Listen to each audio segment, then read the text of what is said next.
한 2주 정도 쉬었던 것 같고요. 그래서 그동안에 이제 성경 공부를 제가 빈도하게 해서 정말 죄송하게 생각합니다. 그래서 오늘은 아무래도 이제 한 2주 쉬었으니까 많이 좀 그 과거 공부했던 것도 좀 리프레시 하신 것도 있으실 것 같아서 간략하게 지난 시간에 공부했던 내용 좀 정리를 하고 그리고 시작하도록 하겠습니다.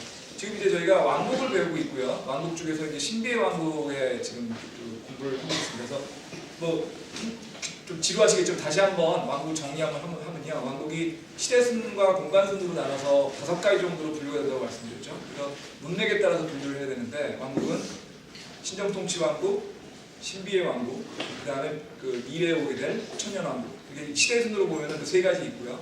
공간순으로 보면은 저희 마음속에 오는 영적인 왕국, 그 다음에 하늘에 있는 영원한 왕국. 그래가지고 특히 5가지 정도의 왕국으로 구분이 되어 있고 그 왕국에 대해서 저희가 문맥에 따라서 정리를 해야 되는데 사실은 이게 저희가 이제 왕국을 깊이 공부하다 보니까 여러 가지를 공부를 하고 있습니다만 사실 뭐 편의상 여러분들 항상 머리에 넣으실 거는 왕국이라 나오면 80% 이상이 천년왕국이다. 80% 이상이 천년왕국이니까 천년왕국이라고 생각하시면 크게 대세의 지장은 없다. 그렇지만 좀 더 깊이 들어가게 되면 그 왕국 중에서 여러 가지 보실 필요가 있다고 말씀을 여러 번 드렸고요. 신비의 왕국에 대해서 저희가 왜 좀 더 깊이 있게 말씀을 드리고 있냐면 신비의 왕국은 여러분들이 평소에 잘 모르시기 때문에 그렇습니다. 잘 안 들으시는 왕국이고요. 잘 이거에 대해서 잘 이렇게 어떻게 보면은 그 설명을 들으시거나 하실 기회가 없기 때문에 그래서 이제 신비의 왕국을 말씀을 좀 많이 드리게 되고 또 두 번째로는 신비의 왕국이 지금 있는 교회하고 연결이 되어 있습니다. 신비의 왕국은 교계라고 말씀드렸죠. 기독교계라고 말씀드렸죠. 그러니까 교계와 교회는 다릅니다만 물론 교계와 교회는 다릅니다만 그 큰 의미로 교계 안에 교회가 소속되기 때문에 신비의 왕국을 공부함으로써 진정한 의미의 성경적 교회가 무엇인가라는 걸 알 수가 있거든요. 그래서 신비의 왕국 공부를 하고 그 다음에 이제 저희가 그 성경에서 말하는 교회가 어떤 의미가 있는지에 대해서도 설명을 좀 드리려고 합니다. 근데 이제 신비의 왕국에 들어가게 돼서 신비라는 말에 대해서 정의를 지난번에 했었죠. 신비는 저희가 모세 오경할 때도 여러 번 설명을 드렸던 걸로 기억이 나는데 신비라고 하는 거는 구약에서 정의되지 않았거나 구약에서 설명하지 않았던 것이 시장에 나오는 경우를 신비라고 한다라고 말씀드렸었죠. 그래서 신비라고 해서 이게 무슨 비밀스럽거나 그런 것이 아니고 그냥 구약에서 정의되지 않았기 때문에 신약 성도 입장에서 보면은 모르던 거다는 거죠. 구약에서 없었으니까. 그래서 신비라는 의미로 말씀드리고 개역 성경에서 이거를 비밀이라고도 번역을 돼 있는데요. 비밀, 신비다 같은 얘기입니다. 그러니까 영어로 미스테리라고 돼 있는데요. 그 구약에서 언급되지 않았다는 내용들을 신비로 얘기를 드렸다는 얘기 드렸고요. 근데 신비의 왕국이 왜 왔는지를 잠깐 설명을 드릴게요. 원래 신정통치 왕국이 있었습니다. 쭉 있었죠. 어때부터 있었죠? 모세 시절부터가 신정통치 왕국이었죠. 신정통치 왕국이 오다가 역사를 좀 뒤집어 보면요. BC 606년, 한 러플리 계산하면 600년 정도에 바빌론에 의해서 유대 왕국이 멸망을 하게 됩니다. 그래서 그 시점을 기준으로 해서 독립국가로서의 유대라는 나라는 없어졌습니다. 그 이후에 바빌론 제국과 그리스 제국과 로마 제국을 거치면서 속국으로서, 그러니까 여러분들 뭐 헤롯 대왕이라는 말 많이 들어보셨잖아요. 그 헤롯 대왕이라는 거는 독립된 유대 왕국의 왕이 아니고요. 로마 제국에 부속되어 있는 속국으로서, 그러니까 독립된 나라가 아닌 속국으로서의 그 속국을 다스리는 왕. 그러니까 뭐 좀 얘기하면 총독의 개념에 가까운 겁니다. 총독의 개념에 가까운 왕이라는 개념으로서 있는 것이지 다윗이라든지 솔로몬과 같은 그런 독립된 왕은 아니었습니다. 그래서 그 BC 606년 이후부터는 사실은 신정통치 국가는 없었던 거고요. 그래서 신정통치 국가 왕국이 없는 이유로 계속 구약에서는 여러 대언서를 통해서 다윗의 자손이 다스리는 왕이 와서 통치하는 왕국이 올 거다라고 계속 얘기가 있었다고 말씀드렸죠. 그게 천년왕국이었고요. 그래서 주님이 오셨을 때 AD 30년경에 주님이 오셨을 때 주님을 이스라엘 백성들이 민족적으로 받아들여야만 됐었습니다. 원래는. 그러면은 민족적으로 받아들이는 그 순간 천년왕국이 시작이 됐었을 겁니다. 그러면 이제 신정통치 국가에서 천년왕국으로 곧장 넘어가는 거였죠. 원래 그게 주님의 계획이었습니다. 구약서의 성서에 의하면. 그런데 어떤 일이 있었죠? 주님이 오셨는데 예수님을 주님으로서 민족적인 주님으로서 이스라엘 백성의 민족적인 주님으로서 예수님을 왕으로서 받아들이지 않았기 때문에 이스라엘 백성들이 예수님을 거부함으로써 천년왕국이 연기가 되겠죠. 그 천년왕국이 연기가 되는 사이에 있는 왕국이 바로 신비왕국입니다. 다시 말씀드릴게요. 왕국이라는 게 저희가 시대순으로 얘기했을 때 신정통치왕국, 신정통치왕국, 신비왕국, 천년왕국 세 개라고 했지 않습니까? 원래는 신정통치왕국과 천년왕국밖에 없었어요. 원래는 구약에 의하면. 근데 받아들이지 않은 거예요. 누가? 이스라엘 백성, 왕으로서. 그러니까 천년왕국과 신정통치왕국이 띄어지게 된 거죠. 그 사이에 띄어들어간 게 신비왕국. 그 신비왕국이 지금 우리가 말씀드리는 기독교계죠. 근데 조금 돌이켜 생각을 해볼게요. 그 성경에 보면요, 성경의 때에 이방인의 때라는 말과 교회의 때라는 말 말씀 들어보셨죠? 교회 시대, 이방인의 시대 이렇게 말씀드렸죠. 그게 약간 차이가 있는데요. 역사를 쭉 한번 다 돌이켜 볼까요? 역사를 쭉 돌이켜 보면 어떻게 되냐면은 606년도에 바빌론으로부터 유대 왕국이 망해서 이제는 이스라엘이 통치하는 국가가 없어지고 이방인이 통치하는 국가가 됐습니다. 그때부터는 뭐라고 부르냐면 이방인의 시대라고 부릅니다. 이방인의 시대. 그렇죠? 이해되시죠? 쭉 왔어요. 이방인 시대 왔어요. AD 30년에 우선 예수님은 AD 3년이라고 하는 분도 있고 0년이라고 하는 분도 있는데 그때쯤 태어나셔서 AD 30년에 사역을 하셨거든요. 그 AD 30년에 주님이 오신 거예요. 왕이 오셨어요. 왕이 오셨는데 왕을 받아들이지 않아가지고 최종적으로 AD 70년까지 그 주님의 사역에, 주님과 제사들의 사역에도 불구하고 왕을 받아들이지 않았어서 AD 70년부터 AD 70년에 뭐가 있었냐면요, 유대가 예루살렘이 로마군에 의해서 멸망당하는 겁니다. 예루살렘이 로마에서 멸망되는 시점이 AD 70년이거든요. AD 70년이 굉장히 중요한 해입니다. 그 시점에 유대라는 국가가 지도상에 없어졌어요. 그 전까지는 정리해 볼게요. 606년에는 바빌론이 멸망을 했지만 최소한도 지도상에서 유대라는 나라는 남아 있었고 속국 형태로 남아 있었습니다. 그런데 어떻게 됐냐면 AD 70년에 로마가 그냥 지도에서 지워버렸어요, 완전히. 그래서 모든 유대인을 전 그 세계로 보내버렸죠. 그게 디아스포라라고 얘기하는 그런 겁니다. 그러니까 유대인들이 전 세계에 흩어지는 시점이 AD 70년이거든요. 그러니까 그 시점부터는 유대라는 나라가 지도에 없어졌어요. 베들레헴에 있던 유대인 나라가 AD 70년에부터 그 다음부터 시대는 유대인의 시대가 끝나고 그 다음 시대부터 나오는 시대는 교회 시대입니다. 그러니까 정리해 볼게요. 유대인의 시대, 이방인의 시대와 교회 시대는 조금 다릅니다. 이방인의 시대는 시작되는 시점이 언제죠? 이방인의 시대 시작된 시점이 BC 606년이에요. 바빌론이 유대를 멸망한 시점부터 이방인 시대입니다. 하지만 그때는 교회는 없었잖아요. 그 당시에는. AD 70년 이후부터 교회가 생겼거든요. 그래서 AD 70년부터 교회 시대입니다. 그러니까 지금은 교회 시대이면서 이방인의 시대죠. 지금은. 하지만 AD 600년부터 그러니까 BC 606년부터 AD 70년 사이에는 이방인의 시대이긴 했지만 교회 시대는 아니었던 거죠. 이해되시죠? 그런 차이가 있습니다. 그래서 그건 한 번만 들으시면 되고요. 그냥 편의상 지금은 이방인의 시대면서 교회 시대다 이렇게 생각하시면 됩니다. 그래서 이 시대가 언제 끝나냐면요, 이제 최후의 심판의 때가 오면요, 맨 먼저 교회가 휴거되죠.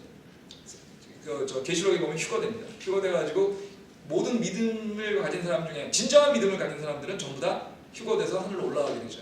휴거되고 난 다음에 그 뒤에 이제 예수님이 진정으로 재림을 하시고요. 재림하시고 난 다음에 천년왕국이 이루어지게 되는데, 휴거되는 시점까지, 그 휴거되는 시점까지가 교회 시대와 이방인의 시대가 종료되는 시점입니다. 그 다음부터는 이제 7년 8년 대환란이 시작이 되니까요. 이해되셨죠? 그러니까 지금은 유대인의 시대와 그러니까 이방인의 시대와 교회 시대가 있는 시점이고, 그 시대가 지금 신비의 왕국이 있는 시대가 그 시대다. 그럼 신비의 왕국이 시작되는 시점은 언제부터죠? 교회 시대와 같은 거예요. AD 70년에 시작이 돼서 휴거될 때까지. 그때까지가 신비의 왕국이 있는 시점이고요. 그거는 이방인의 시대하고도 겹치지만 70년 이전의 시점은 이방인의 시대이긴 하지만 교회 시대는 아니었다. 신비의 왕국도 그때는 없었다. 이렇게 생각하면 되겠죠. 그래서 이제 신비의 왕국이 이제 역사상으로 어느 시점인지는 이제 이해가 좀 되셨을 거라고 생각을 하고요. 그러면 마태복음 12장 13장이 굉장히 중요한 절이라는 얘기를 지난 시간에 드렸었습니다. 그래서 왜 이게 중요한 절인가 다시 한번 설명을 드리면요, 마태복음 12장까지는 주님이 이스라엘 백성들한테 끊임없이 이스라엘의 왕으로서 주님이 오셨다는 얘기를 계속 하셨습니다. 그래서 회개하라 왕국이 가까웠다라고 얘기한 얘기가 그때까지 계속돼 있었고요. 그 회개하라 왕국이 가까웠다는 얘기가 신명기에 나오는 땅 언약과 연결된다고 말씀드렸잖아요. 그러니까 회개를 하면 그러니까 그 이스라엘 백성이 민족적으로 회개하고 주님께 다가가면 주님을 왕으로 받아들이면 천년 왕국이 이 땅에 오게 될 거고 그거는 신명기에 있는 땅 언약과 연결되는 것이다 라고 얘기를 했는데 마태복음 12장에서 어떤 일이 생기냐면 그걸 안 받아들였을 뿐더러 그걸 받아들이지 않았을 뿐더러 성령님을 모독한 일이 생기게 됐습니다. 성령 그 마태복음 12장 볼까요? 마태복음 12장 잠깐 보시겠습니다. 12장에 31절 잠깐 보시겠습니다. 그러므로 내가 너에게 이르노니 온갖 죄와 신성모독은 사람들이 용서받되 영성님을 대적하여 신성모독하는 것을 사람들이 용서받지 못하고라고 되어 있죠. 31절에. 근데 그게 무슨 얘기냐면요. 12절 24절 보세요. 위쪽에. 바리새인들은 그걸 듣고 이르되 이자가 마귀들의 통치자 바알세붑을 힘입지 않고는 마귀들을 내쫓지 못하니라 하거늘. 무슨 얘기냐면은 바리새인들이 지금 우리 주님의 사역을 바알세붑 마귀의 사역이라고 지금 주장하고 있는 거거든요. 이거는 주님께서 그래서 진노하신 거죠. 진노하셔가지고 야 이게 참다 이 도저히 안 되겠다 이제는 이제 얘네들이 성령까지도 거부하고 성령을 모독하는 단계까지 이르렀기 때문에 이제는 할 수 없다. 이제는 그 천년왕국을 연기할 수밖에 없다는 시점이 바로 마태복음 12장에 있고요. 그래서 마태복음 13장에서 어떤 일이 생기게 되면 12장까지는 모든 이스라엘 백성들에 대해서 그 주님이 복음을 전하시거나 주님이 말씀하셨는데 13장에 가시면요 비유로 전하시겠다고 말씀합니다. 그 얘기가 어떻게 나오죠? 보시죠. 13장의 10절부터 보세요. 제자들이 나아가 그분께 이르되 어찌하여 그들에게 비유로 말씀하시나이까 하매 그분께서 그들에게 대답하여 이르시되 하늘의 왕국의 신비를 아는 것이 너희에게는 허락되었으나 그들에게는 허락되지 아니었기 때문이라. 있는 자는 누구든지 받아서 더욱 풍성하게 될 터이나 없는 자는 누구든지 자기에게 있는 것도 빼앗기리라. 그러므로 내가 그들에게 비유로 말하는 것은 그들이 보아도 보지 못하고 들어도 듣지 못하며 깨닫지도 못하기 때문이라. 이 얘기가 바로 그 얘기죠. 그러니까 12장까지는 모든 이스라엘 백성들한테 전했던 얘기가 이스라엘 백성들이 성령 모독을 전하면서 13장부터 비유를 통해서 이제는 제자들한테만 주님을 믿고 받아들인 제자들한테만 주님이 말씀을 전하시겠다고 하는 게 13장이고요. 그래서 13장에서 9가지의 비유를 주님이 말씀하셔서 하늘의 왕국에 대해서 말씀을 하고 계신데 그 9가지의 비유가 바로 오늘부터 배우게 될 신비의 왕국에 대한 얘기가 되겠습니다. 이게 좀 제가 지난 시간에 배웠던 내용과 오늘 배울 내용을 좀 정리를 해서 좀 설명을 좀 드렸는데요. 좀 머릿속에 좀 정리가 되셨길 바라고요. 지난 시간에 얘기 드렸던 얘기는 잠깐 얘기 드리면 저는 개인적으로 이게 굉장히 궁금했어요. 왜 그러면 천년왕국 주시겠다고 주님이 오셨는데 이스라엘 백성들이 그 주님을 왕으로 받지 않았을까라고 하는 게 개인적으로 굉장히 궁금했는데 사실 받아들인 복을 발로 찬 거 아니겠습니까? 그러다 보니까 이게 좀 이해가 안 가는데 거기에는 굉장히 중요한 게 하나 있습니다. 뭐가 있냐면 주님을 받아들인 게 개인적으로 받아들이냐 안 받아들이냐 이슈가 아니었다는 겁니다. 민족적으로 우리 주님을 이스라엘 왕으로 받아들일지 안 받아들일 거가 이슈였던 건데 민족적으로 받아들이지 않았다는 뜻이고요. 그 당시의 사람은 개인적으로는 받아들인 사람이 있었습니다. 있었죠? 이스라엘 백성 중에도 유대인 중에도 예수님의 제자들이 있지 않습니까? 심지어는 바리새인 중에도 있잖아요.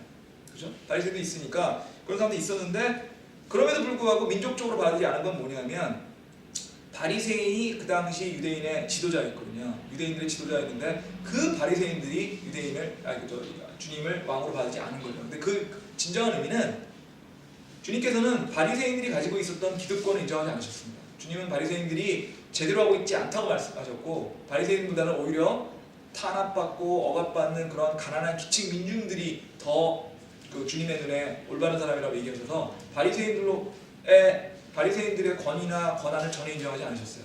그러니까 바리새인들 입장에서 보면은 자기들의 권한 인정하지 않으니까 믿고 싶지 않은 거죠. 정확히 말하면 믿고 싶지 않은 겁니다. 믿기지 않은 것도 있지만 믿고 싶지 않은 것도 큰 거죠. 그래서 바리새인들이 받지 않았다라는 얘기를 드렸어요. 그래서 이제 결과적으로 저희 같은 이방인들에게 이 주님의 복음이 전해지는 그런 시대가 열렸고 그 시대를 통해서 지금의 이제 교회가 생기고 교회가 시대가 생기게 됐는데요. 그래서 이 지금 시대는 신비의 왕국 시대면서 다시 정리하겠습니다.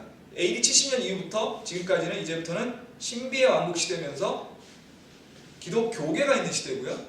교회의 시대면서 이방인의 시대입니다. 저희 다 해당되죠. 이방인이고요.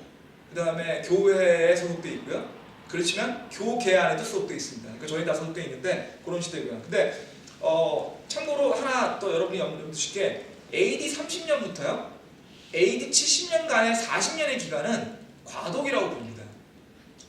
거기는 교회 시대가 아닙니다. 근데 AD 30년에 주님이 돌아가셨잖아요. 근데 AD 70년까지 그 40년 동안에 분명히 교회가 주님이 돌아가셨고 사도행전이 다루는 세대가 그때거든요. 그럼 그때 뭐 다락방에 모여서 기도하고 뭐 오순절에 임하고 그런 게 있었잖아요. 그럼에도 불구하고 그 시대는 교회 시대로 안 부르고 과도기라고 부릅니다. 왜냐하면 그 시대에마저도 주님이 아니면 최소한 그 제자들이 그 복음을 유대인들에게 전하기 위한 노력을 계속했거든요. 계속했고 이방인들만을 위한 것이 아니라 유대인들을 위한 노력을 이게 계속했기 때문에 그 시대는 완전한 교회 시대라기보다는 과도기라고 해서 교회 시대와 그 전에 유대인 시대가 섞여 있는 시대입니다. 그래서 그 AD 30년부터 그 최종적으로 그 유대인이 그 예루살렘이 멸망하는 AD 70년까지 기간은 그 과도기로서 그 별도로 구분해서 말씀을 한다고 얘기 드렸고요. 그 AD 70년에 대한 얘기를 뭐 잠깐 얘기 드리면 여러분들 혹시 다큐멘터리나 아니면은 뭐 여러 가지 보시면 그런 말 보셨는지 모르겠는데 통곡의 벽이라고 하는 거 들어보셨나요? 예루살렘에 가면 통곡의 벽이라는 벽이 있다고 들으셨죠? 그래서 거기 보면은 그 정통 유대인들이 이렇게 유대 모자 이렇게 쓰고서 그 큰 벽 앞에서 막 머리 흔들면서 기도하는 그런 장면들 보신 적이 있을 겁니다. 그 통곡의 벽이 AD 70년에 예루살렘 성전하고 그 벽이 다 무너지고, 그러니까 유대인, 로마군이 들어와가지고 완전히 멸망시켜서 예루살렘 전체가 다 무너졌는데 그때 안 무너지고 남은 벽이 그 통곡의 벽입니다. 그러니까 유일하게 지금 현재까지 남아 있는 중에서 솔로몬 성전과 솔로몬 왕국의 그 관련됐던 그 옛날 예루살렘의 그 벽들이 남아 있는 거거든요. 그러니까 유대인들 입장에서 보면 자기네들이 베들레헴에서 쫓겨나게 됐던 바로 그 마지막 순간을 보고 있던 벽이 그 벽이니까 통곡의 벽이 되는 거죠. 그래서 통곡의 벽입니다. 통곡의 벽인데 사실은 그 AD 70년에 예루살렘이 멸망하는 거에 대해서는 사실은 굉장히 생생하게 기록이 남아 있습니다. 그러니까 뭐 그 당시 어떤 전투가 있었고 어떻게 된 게 책 이만한 분량이 다 적혀 있어요. 그 유대 전쟁사라는 책이 있는데요. 유대 전쟁사라는 책이 그 요세푸스라고 하는 그 플라비우스 요세푸스라고 하는 유대인이 썼던 책입니다. 근데 그 유대인이 그 당시에 유대군의 그 장교 중에 하나 있습니다. 그다가 장교 중에 하나 있다가 이 사람은 로마군에 투항을 해가지고 목숨을 건졌고 그 바람에 이제 그 관련되는 내용들을 다 기록을 했는데요. 저도 한번 재미가 있어서 한번 번역본도 있거든요. 번역본도 있어가지고 한번 읽어본 적이 있는데 굉장히 생생합니다. 그러니까 이게 그 기록이 그냥 뭐 누가 누구를 죽였고 이 정도 기록이 아니에요. 뭐 누가 연설을 이렇게 했고 이런 연설을 해서 뭐 끝까지 싸워야 된다고 얘기를 하고 누구는 안 된다고 그러고 안 된다고 해서 서로 죽이고 뭐 그런 장면, 그 다음에 식량이 떨어져가지고 뭐 서로 뭐 막 그냥 정말 입에 담을 수 없는 그런 일들이 벌어지고 그 다음에 서로 배신하고 이런 얘기들이 너무너무 생생하게 나와요. 그래서 로마군들이 와서 얼마나 로마군들이 그 분노에 타서 했는지에 대한 기록도 나오고요. 그리고 정반대로 로마군의 기록도 많이 남아있거든요. 그 AD 70년대는 로마 시대의 최전성기입니다. 로마 시대 최전성기에서 기록이 굉장히 많이 남아있어요. 로마 사람들이 기록을 너무 좋아해가지고 라틴어 기록이 엄청나게 남아있어가지고 그 당시에 심지어는 어느 정도까지 남아있냐면 뭐를 먹고 어떤 집에 살았고 그 집에서 어떤 계약을 했고 이런 기록들도 어마어마하게 남아있어요. 그러니까 근데 이게 좀 정말 놀라운 얘기가 AD 70년 정도의 기록이라고 하면 우리나라로 치면요, 여러분들이 광개토대왕 많이 기억하시죠? 뭐 태왕사신인지 뭔지 해가지고 텔레비에 드라마, 그 광개토대왕이 굉장히 옛날 일이잖아요. 그렇게 생각하시죠? 광개토대왕이 한 AD 300년 정도입니다. AD 300년이에요. 그 300년에서 400년 사이일 겁니다. 제가 정확히는 아는데 AD 30년, 70년이면요 우리나라의 삼국시대에 진짜 왕이 누구였다 정도 이름 외에는 아는 게 없어요. 우리 뭐 미국이나 영국이나 이런 나라들은 말할 것도 없고요. 우리나라만 그나마 좀 기록이 많이 남아있다고 하는데도 불구하고 아는 게 없어요. 우리는 뭐 중국 정도가 좀 남아있지만 중국도 그 정도로 상세하게 기록이 남아있지 않습니다. 그러니까 막 역사상 가장 기록이 많이 남아있는 시대거든요. 그 시대가 가장 기록이 남아있는 시대인데 그 로마 시대고 그 시대에 기록이 남아있어서 AD 70년에 로마인들과 이게 생생하게 남아있는데 그걸 읽고서 어떤 느낌이 들었냐면 로마인의 기록도 읽어보고 유대인의 기록도 읽어보면요 양쪽 다 기록이 말이 되더라고요. 그러니까 이해가 돼요. 로마인이 왜 그랬을까? 로마 사람들은 유대인이 속국으로서 자유를 주길 원했습니다. 어느 정도의 자유. 속국이니까 자기네 로마의 제국 안에 있긴 하지만 많은 자유를 줬어요. 로마 입장에서 보면. 근데 유일하게 로마인 입장에서 보면 인정할 수 없는 거는 로마의 공식 종교를 거부하는 건 인정할 수가 없는 거예요. 왜냐면 그거는 로마의 정신체계를 상징하니까. 유대 백성은 딴 건 다 참을 수 있는데 하나님을 거부하는 건 도저히 참을 수가 없는 거예요. 거기에 부닥쳐가지고 전쟁이 일어나거든요. 그러니까 로마 백성 입장에, 로마 군대 입장에서 보면은 얘들은 정말 얘들 가만 놔뒀다가는 도저히 로마 제국이 유지가 될 수가 없는 거고요. 유대 백성 입장에서 보면은 로마군을 따라갔다가는 도저히 안 되는 거예요. 근데 이제 그때까지는 계속 메시아를 참고 기다리든지 뭐 하는 과정에서 시간이 가다가 이제 어느 순간에 그 폭발이 돼가지고 사실은 이제 그 전쟁이 일어나고 그 전쟁 과정에서 로마군이 유대 백성을 멸망하게 되는데 사실은 로마군들의 기록들이 물론 상당히 잔인하게 한 것도 있긴 하겠지만 로마 입장에서는 항복을 하는 기회를 여러 번 줬거든요. 수십 번 줬어요. 수십 번. 너네 항복하면 처벌하지 않겠다. 죽이지 않겠다. 그런데 뭐 계속 거부를 하니까 최종적인 거는 한 명 남을 때까지 다 죽이겠다고까지 결론해서 죽였고 그래서 유대를 다 멸망시키고 말이 좀 길어지는데 이왕 나온 김에 마사다라고 들어보셨나요? 마사다 요새라는 말 들어보셨는지 모르겠는데 마사다 요새가 유대 베들레헴이 멸망하고 나서 마지막까지 저항했던 유대인의 요새였습니다. 그게 이제 베들레헴에서 좀 떨어진 지역에 있는 산악지대에 있는 산꼭대기에 있는데요. 지금도 그 지역이 남아있고 위성사진이 남아있는데요. 로마군이 어떤 짓을 했냐면 산꼭대기에 저항을 하니까 그 산꼭대기까지 가야 될 거 아닙니까? 인공산을 만들었습니다. 그 산꼭대기에 올라가려고 인공산을 만들었어요. 인공산을. 그래서 인공산을 붙여버렸습니다. 그 산에. 그래서 그걸 따라 올라갔어요. 그래서 거기 있는 로마군을 그러니까 이스라엘을 다 죽였고요. 정말 단 한 명이 남을 다 죽여서 마지막에 남은 사람이 마지막에 유태인들이 자기들끼리 자살했습니다. 한 몇백 명 남았었는데 다 자살하고 5명인가 6명이 어떤 여자가 애들 데리고 어디 숨었다가 살아남은 걸 제외하고 나머지 전부 자살하는 기록이 남아있어서 지금도 이스라엘 군대가 훈련소 나오면요 마사다에 간대요. 마사다에 가가지고 훈련소에서 그걸 보여준답니다. 보여줘가지고 야 우리 민족이 이렇게 처절하게 전쟁을 했던 데니까 우리 민족을 처절하게 우리가 지켜야 된다는 걸 가르쳐준답니다. 제가 이런 얘기를 좀 길게 드리는 이유는 AD 70년 얘기가 굉장히 많이 나와요. 앞으로 이제 여기를 하다 보면은 교회 사라든지 여러 가지 AD 70년이 유대인의 머릿속에 씻을 수 없는 엄청난 상처를 남긴 해라는 얘기를 말씀드리는 겁니다. 모든 이스라엘 백성들이 사실상 죽거나 노예가 됐고 노예가 된 사람들이 전 세계로 다 팔려나갔고 정작 지도상의 유대라는 나라는 없어져 버린 그런 해거든요. 그러다 보니까 그 AD 70년이라는 해가 굉장히 중요하고 다행히도 다행일지 모르겠습니다. 다행히도 저희가 그런 기록을 볼 수 있어서 저희도 그걸 생생하게 느낄 수 있다는 거죠.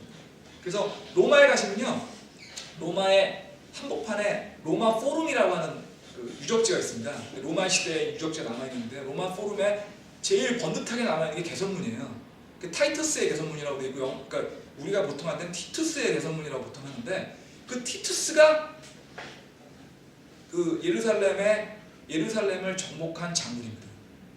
티투스의 아버지인 베시파시아노스 황제하고 티투스 둘이 유대 전쟁을 지휘하다가 유대 전쟁을 승리하는 바람에 베시파시아노스 황제가 됐습니다. 그 당시 장군이었고요.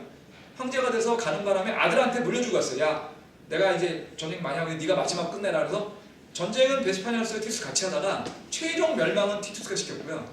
후에 티투스도 황제가 됩니다. 베시파시아노스 이후에. 그리고 그 당시 베시파시아노스 황제 시대가 로마의 최전성기 중에 하나인데 콜로세움이라는 말씀 들어보셨죠? 콜로세움. 그 검투살이 싸우는 그 콜로세움을 건축한 자금이 예루살렘 정복에서 온 그 전리품으로 만든 거예요. 그 예루살렘에서 얼마나 많은 그 전리품이 왔는지 그거 녹여서 금으로 다 팔고 해가지고 그 돈 판 걸로 여러분 로마에 가시면 콜로세움이 있고 그 티투스라는 개성문이 있는 거예요. 이게 얼마나 이 유대 백성들이 그 험난한 인생을 살았을지가 지금 꽤 남아있는 거죠. 책으로 남아있고 건물로 남아있고 개성문 남아있고 개성문 건물 책이 전부 다가 그 당시를 나타내고 있거든요. 그래서 이제 신비의 왕국이 그때부터 시작됐다. AD 70년부터. 그리고 AD 70이 굉장히 중요한 해다 말씀드렸고요. 9개의 비유를 주님이 말씀하십니다. 마태복음 13장에 걸쳐가지고 9개의 비유를 말씀하심으로써 9개의 비유를 통해서 신비의 왕국에 대해서 말씀하고 계신데요. 첫 번째 비유를 보세요. 이게 첫 번째 비유가 제일 중요하기 때문에 첫 번째 비유를 먼저 좀 자세히 보겠습니다. 그럼 13장 3절에서 9절 볼까요? 마태복음 13장 3절에서 9절을 보시면 이게 이제 비유로 얘기하시는 것 중에 첫 번째입니다. 씨 뿌린 자의 비유라고 되어 있죠. 같은 날 예수님께서 그 집에 나가서 아들과 앉으시고 큰 무리가 그분께로 함께 모여들므로 그분께서는 배에 올라가 앉으시고 온 무리는 해변에 서 있더라.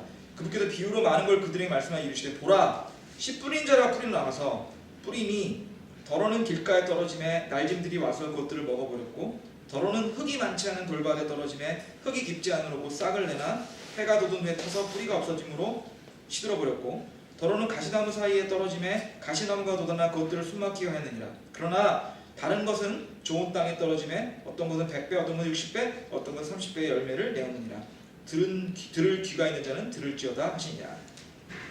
이거는 그 목사님들이 예배하실 때 설교하실 때 굉장히 많이 얘기하시는 것 중에 하나죠. 말씀을 전했는데 그 말씀이 제대로 받아들이는 사람한테는 뭐 뿌리가 내리고 그저 허진다 이런 얘기를 많이 하시는 그런 그 설교의 제목으로 많이 하시는 건데요. 요거가 19절부터 23절에 추가로 나옵니다. 19절 보시면 어떤 사람들이 왕국의 말씀을 듣고 그걸 깨닫지 못할 때에는 저 사악한 자가 와서 그의 마음속에 뿌려진 것들을 채워가나니 이거는 곧 길가에 씨를 받은 자라. 그러나 돌밭 속에 씨를 받은 자는 곧 그 자는 말씀을 듣고 즉시 기쁨으로 그걸 받아들이나 속에 뿌리가 없어 잠시만 견디는 자니 말씀으로 인하여 환난이나 핍박이 들어오는 때는 그가 곧 실족하느니라. 22절 보겠습니다. 가시나무 사이에 씨를 받은 자 또한 말씀을 듣되 이 세상 염려와 재물에 속인 그가 말씀을 끝막히 함으로 열매 맺지 못하는 자니라. 그러나 좋은 땅 속에 씨를 받은 자는 말씀을 듣고 깨닫고 또한 열매를 맺는 자니 어떤 것은 100배 어떤 것은 60배 어떤 것은 30배를 내느니라 하시니라. 이렇게 말씀하고 계시죠. 그래서 이거는 이제 무슨 뜻이냐면 신비의 왕국 시대에는 복음의 씨앗을 뿌리게 될 거다라는 얘기입니다. 이 세상에 복음의 씨앗을 뿌리게 되고 근데 복음의 씨앗을 뿌림에도 불구하고 그 씨앗이 잘 자라나는 것이 아니고 육신과 마귀로부터 많은 저항이 있을 것이다. 그러니까 복음을 드리긴 했는데 그걸 마음속에 받아들이기가 굉장히 어려울 거다. 왜? 육신이나 마귀가 우리를 굉장히 힘들게 할 것이기 때문에 이런 얘기를 지금 하시고 계십니다. 그래서 이게 뭐 복잡하게 생각하실 거 없습니다. 우리들의 상황이 딱 이 상황이거든요. 주님 말씀을 들었죠. 예수님 말씀 듣고 복음을 전해 듣고 또 그 성경 공부도 듣고 예배를 듣고 하면 마음의 평화가 옵니다. 즐겁고 기쁜데요. 그리고서 이제 집에 가는 차 안에서 싸우는 거예요. 또 맨날 있는 일 아닌가요? 저희 집은 매일 있는 일이거든요. 저희 집도. 난 집도 매일 있는 일 아니겠어요? 싸운 거 아무것도 아닌 걸로 싸우는 거예요. 뭐 왜 오늘 뭐 교회 예배 시간에 뭐 졸았니? 왜 졸니? 뭐 나 안 졸았어요. 뭐 눈 뜨고 있었어요. 뭐 그런 거 아니에요. 그래서 말씀은 듣죠. 말씀은 듣는데 그 말씀을 받아들여서 계속적인 평화와 안식을 누리기를 주님이 원하시는데 안 되잖아요. 안 되거든요. 마음속에 육신이 있어 그렇습니다. 그리고 육신이 계속 우리를 괴롭히는 거죠. 그 일요일날 좋은 말씀 듣고 성경 공부하고 하면 평안한데 월요일 아침에 회사 가거나 직장을 다니시거나 아니면 다른 일을 하시게 되면 뭐 욱하게 되거나 화가 나게 되면 뭐 욕하고 싸우고 그렇지 않습니까? 매일 그렇잖아요. 매일매일 그런 거 아니에요. 우리가 오죽하면 주님이 빨리 오셔야 이런 걸 안 할 텐데 라는 생각도 하실 거 아니에요. 매일매일 주님 다 아시는 거예요. 다 워낙 다 아시지 않습니까? 주님은 씨 뿌리면 그 씨가 내려갈 텐데 육신이나 마귀의 영향 때문에 무지하게 그 씨가 트기가 어려울 거다. 그냥 힘들 거다. 근데 그럼에도 불구하고 씨가 트기가 되면 100배, 30배 이렇게 되는 사람도 있을 거고 아니면 그게 다 타는 사람이 있을 텐데 그거는 결국 누가 그걸 받아들이고 이런 마귀라든지 그런 육신으로부터 누가 그걸 이겨낼 수 있는지에 따라 달린 것이다라고 얘기하고 계신 거고요.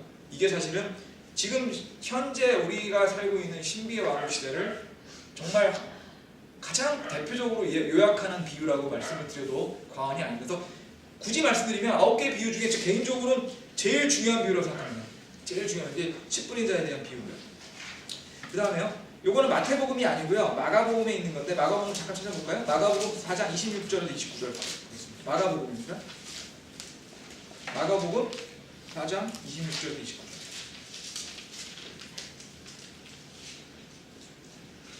또 그분께서 이르시되 하나님의 왕국은 마치 사람이 씨를 땅에 심는 것 같으니 그가 밤낮에 자고 깨고 할 때 그 씨가 돋아나서 자라되 어떻게 그리 되는지를 그가 알지 못하니라. 이는 땅이 스스로 그 열매를 맺기 때문이니 처음엔 잎사귀요 다음에는 이삭이요 그 뒤에는 이삭 안에 알찬 곡식이라. 그러나 열매가 맺힐 때가 되면 그가 즉시 낮을 때나니 이는 수확할 때가 이르렀기 때문이다. 요거 제가 설명 잠깐 드리기 전에 하나 설명 이미 드렸던 건데 다시 한번 말씀드릴게요. 여기는 지금 마가복음에는요 하나님의 왕국이라 나오고 있죠. 그죠? 마태복음에는 하늘의 왕국이었어요. 지금 13장이죠. 13장이 하늘의 왕국이죠. 근데 둘 다 결국은 신비의 왕국을 같이 얘기하고 있습니다. 문맥에 따라서 보다 보니까 이렇게 됐다고 말씀드렸고 제가 그 얘기 드렸었죠. 마태복음에만 하늘의 왕국이라는 단어가 많이 나온다. 왜냐하면 마태복음은 유대인을 독자로 상정하고 쓴 책이기 때문에 유대인들은 전통적으로 하나님의 이름을 자기 입에 올리는 거에 대해서 저항감이 있었습니다. 왜냐하면 하나님을 너무나 존귀하신 분이기 때문에 이름을 올리거나 하나님이라 말하는 것 자체가 부담감이 있었어요. 그래서 마태복음에만 하나님 대신 하늘이라는 말이 나와서 하늘의 왕국이라는 얘기가 나오는 건데 하나님의 왕국이나 하늘의 왕국이나 같은 겁니다. 제가 이 얘기를 드린 이유는 지난주에도 한번 얘기 드렸지만 초기 세대주의자들, 저희들이 배우는 그러니까 성경대로 믿는 믿음을 세대주의라고 말씀드렸죠. 세대주의자에서 초기 세대주의자들 분들 중에는 하늘의 왕국과 하나님의 왕국같이 이게 다른 뜻이라고 하시는 분들이 있었거든요. 근데 이제 그 이후에 점점점 이게 저희 공부가 발전하면서 그렇지 않다. 문맥에 따라서 차이가 있을 뿐이지 기본적으로 같은 얘기라는 얘기 말씀드려서 얘기 드렸고요. 그럼 여기 보면 두 번째 비유는 씨앗을 뿌린 게 이제 첫 번째 비유였다면 두 번째 비유는 씨앗이 자라는 거에 비유는 거죠. 이거는 씨앗 안에 그 스스로의 에너지가 있다는 뜻입니다. 그러니까 주님의 말씀이나 주님의 그 복음이 그 자체로서 생명력이 있어서 그게 한번 뿌려지게 되면 그 자체가 쭉 커지게 된다는 뜻을 말씀드린 건데 그러다 보니까 어떤 게 있냐면 복음을 전하는데 전한 사람보다 복음을 받은 사람이 오히려 그 생명력을 충분히 활성화시키게 되면 더 나은 그 주님의 자녀가 될 수도 있다는 뜻입니다. 그러니까 먼저 구원받았다고 뭐 구원의 저기 항상 높은 게 절대 아니고 복음을 전한 사람이 누구든 간에 복음을 받은 사람이 그걸 제대로 받아들이고 제대로 싹을 틔우게 되면 그 복음 안에 그 씨 안에 생명력이 있어서 더 좋은 복음으로 자라게 돼서 그런 분들이 뒷사람이 앞사람이고 앞사람이 뒷사람이 된다는 그런 얘기죠. 뭐냐면 복음을 전한 사람보다 더 어떻게 보면은 좀 믿음이 좋은 그런 분이 될 수 있다는 얘기죠.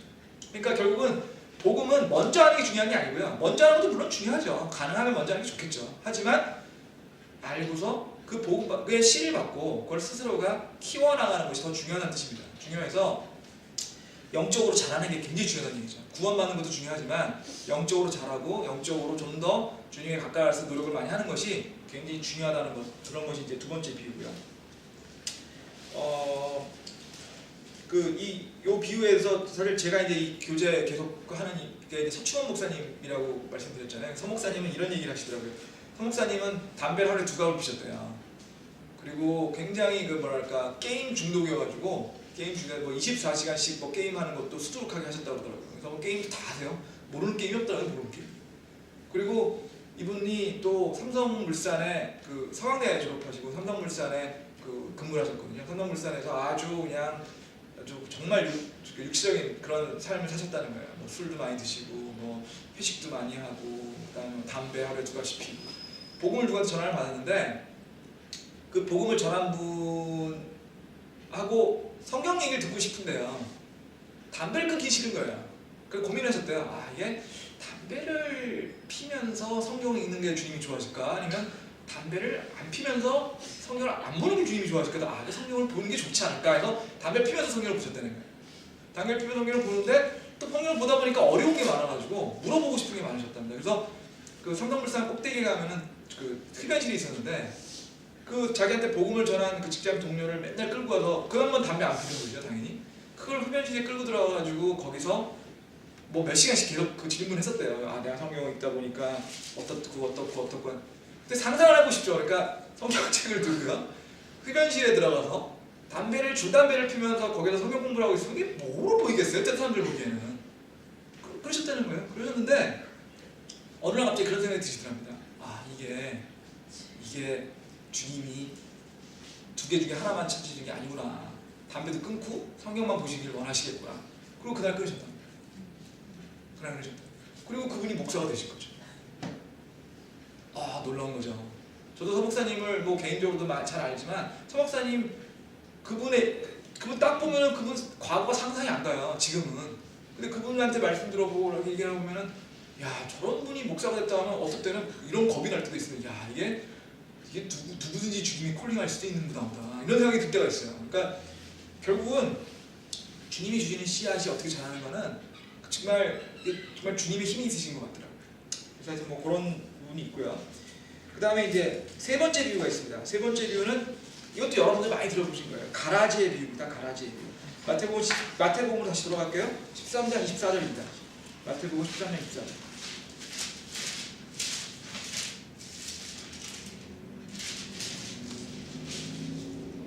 이건 이제 알곡과 가라지의 분류할 것이죠. 하늘의 왕국은 마치 좋은 씨를 자기 밭에 뿌리상과 같으니라. 그러나 사람들이 잡는 사이에 그의 원수가 와서 곡식 가운데 가라지를 뿌리고 자기 일로 가매 잎이 나고 열매가 맺을 때 가라지도 보이고는 이때 그 집에 지금 집주인의 종들이 와서 그에게 이르되 주여 주께서 주의 밭에 좋은 씨를 뿌리지 아니하셨나이까. 그런데 가라지는 어디서 생겼나이까 하매 29절 보겠습니다. 그가 이르되 아니라 너희가 가라지를 모으다가 그것들과 함께 곡식까지 뽑을까 염려하노라. 둘 다 수확될 때까지 같이 자라게 두어라. 수확하는 때에 내가 거둔 자에게 말하기를 너희는 먼저 가라지를 함께 모아 불태우게 단으로 묶되 곡식은 모아 내 곳간에 들이라 하리라. 지금 이제 시가요. 아까 첫 번째 시에서는 그 말씀이었는데요. 이 두 번째 시에서 말씀은 사람입니다. 사람인데 이 씨를 뿌렸음에도 불구하고 그 씨 안에서 곡식이 나는 씨가 있는가 하면 가라지가 나는 씨가 섞여 있다는 얘기죠. 36절부터 43절에 비슷한 게 한 번 더 나옵니다. 그래서 잠깐 보시면요. 37절 읽어볼게요. 그분이 그들에게 응답하시되 좋은 씨를 뿌리는 자는 사람의 아들이요. 하나님이 뿌렸다는 얘기죠. 주님이 뿌리셨어요. 씨를. 밭은 세상이요. 좋은 씨는 왕국의 자녀들인데 가라지는 저 사악한 자의 자녀들이니라. 가라지를 뿌리는 원수는 마귀요. 수확하는 때는 세상 끝이요.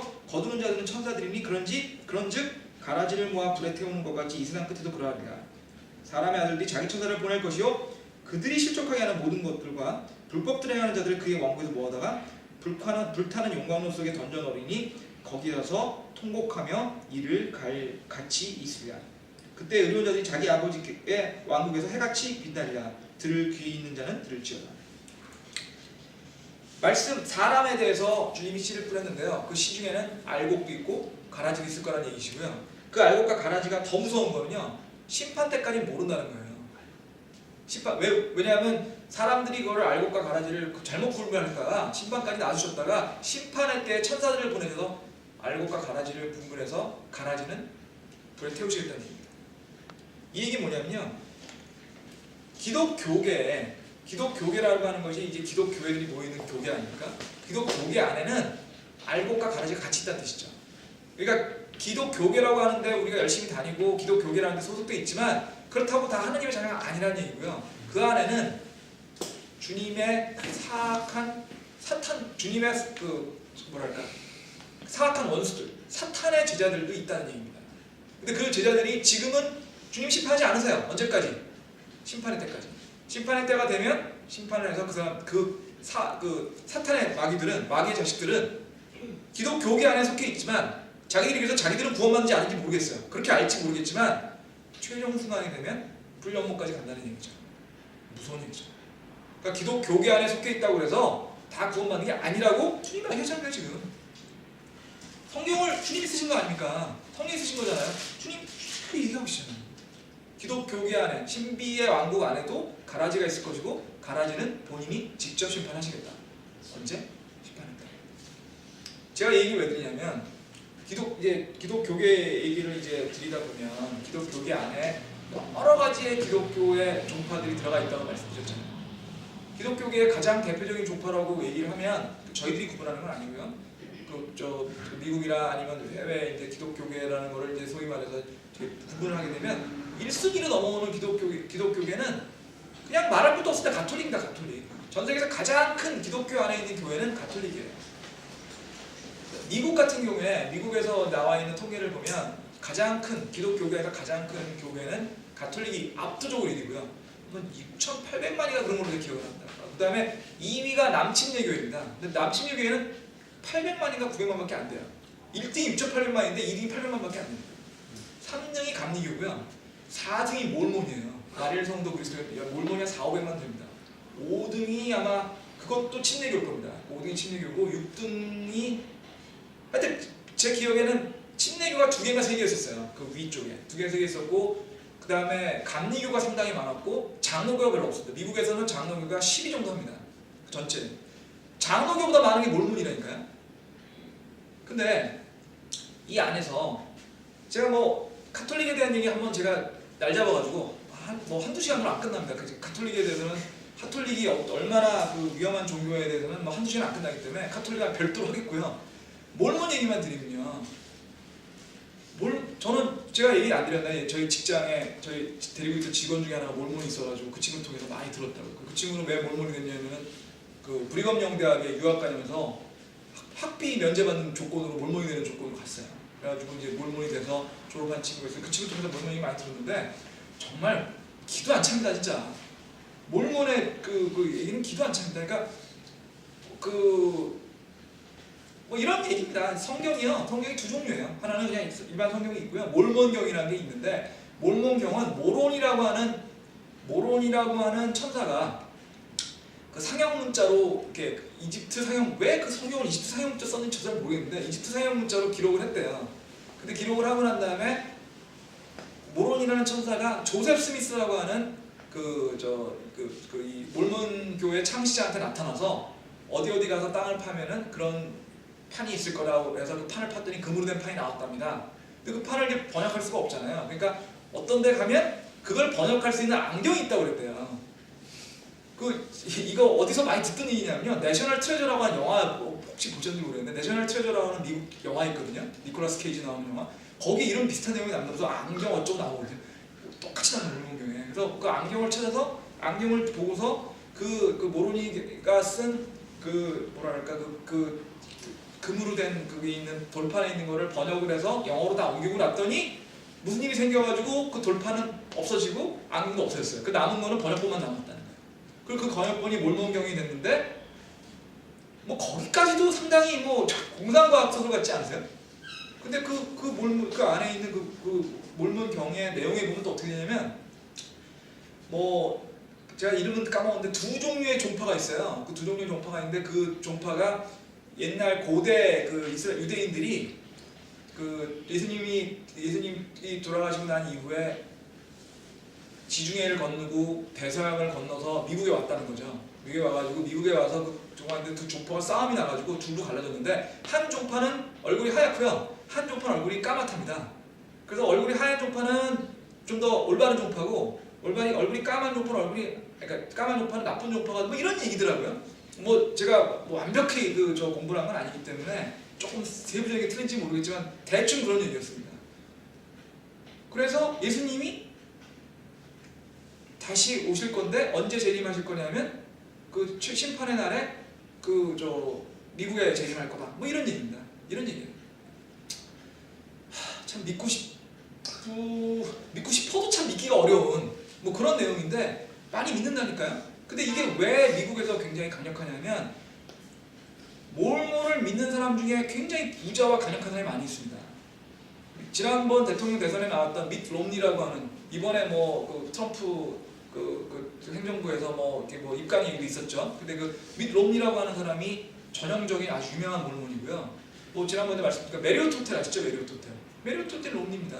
아니 롬니가 아니라 메리오트 호텔이 몰몬입니다. 그리고 우리나라에서 하는 사람 중에 로버트 할리라고 있잖아요. 로버트 하일이라고 그 사람 몰몬이에요. 몰몬 선교사였어요. 그 다음에 또 제임스 존스인가요? 뭐 해가지고 우리나라에서 유명한 변호사 있습니다. 김현장에 아주 오래된 변호사인데 제프리 존스 한국 암참이라고 해가지고 상공회에서 의장하던 분인데 그분도 몰몬이에요.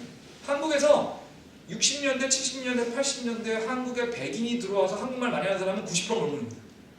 몰몬 선교사예요. 그리고 70년대, 80년대에 한국 사람인데 유타대 쪽으로 유학 간 사람이 몰몬이 되게 많아요. 학비 면제받으면. 그리고 미국 안에서도 인류 주류 대학교, 특히 하버드나 뭐 이런데 그 하버드 비즈니스쿨이나 하버드 로스쿨에 가면 제일 많은 사람이 유대인이고요. 그다음에 몰몬입니다. 미국에서 가장 부유하고 가장 성실하고 가장 성공 많이 한 사람 중에 몰몬이 되게 많아요. 이 사람들은 술도 안 먹고 담배도 안 피고 녹차도 안 마십니다. 커피도 안 마시고 카페인 하나 안 먹거든요. 성공 잘하는 거죠. 그런데 주님의 말씀을 따르는 건 아닙니다. 그 사람들 구원받은 사람 아닙니다. 성공했고 실력이 있고 파워가 있어서 미국 내에서 엄청난 권력을 갖고 있기 때문에 몰몬을 절대 무시할 수 없지만 구원받은 사람은 아니에요. 그렇지만 몰몬도 교계에 섞여 있습니다. 제가 굳이 제 입으로 몰몬이 갈아지니까 심판의 날에 불에 탈 거라고까지는 얘기하고 싶지 않습니다. 하지만 기본적으로 성경에 있는 내용과 이걸 정리를 해보면 성경에 따르지 않고 있는 믿음을 통해서 구원을 믿고 있는 사람이라면 가라지라고 정해야 되지 않냐라고 하는 게 제 생각입니다.